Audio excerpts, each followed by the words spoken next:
Hi all. ஊருக்கு வந்தாச்சு அப்படின்னாவே ஒன்று வீடு இல்லைன்னா தோட்டம், மாற்றி மாற்றி இதே வேலை தான். தோட்டத்துக்குள்ளே சுற்றிட்டுருக்கிறப்ப வந்துட்டு என்னோடய ட்ரெஸ்ஸுக்கு மேட்சாக ஒரு இறகு கிடச்சிச்சின்னு சொல்லிவிட்டு அதை வச்சு நான் பார்த்துட்ருந்தேன். பார்த்தா ஒரு குருவி கூடு இருந்துச்சுங்க. குருவியோ இல்லை காக்கா கூடான்னு தெரியல. அதுக்குள்ளே பார்த்தா பாம்பு சட்டை.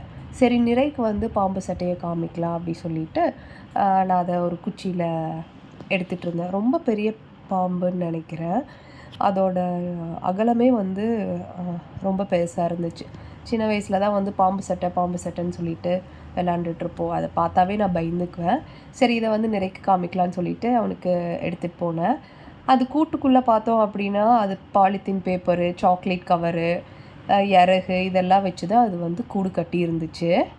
சரின்னு சொல்லிட்டு நிறைக்கு எடுத்துகிட்டு போய் காமிச்சப்போ நிறை வந்து, அம்மா என்ன அது ட்ரெஸ்ஸை கழட்டி போட்டுட்டு போயிடுச்சா, அது என்ன பண்ணும் அப்படின்னு சொல்லிட்டு ரொம்ப எக்ஸைட் ஆகி கேட்டுட்டு இருந்தான். அதோட ட்ரெஸ் உடஞ்சிருச்சா அப்போ அப்படின்லாம் கேட்டான். பாய்.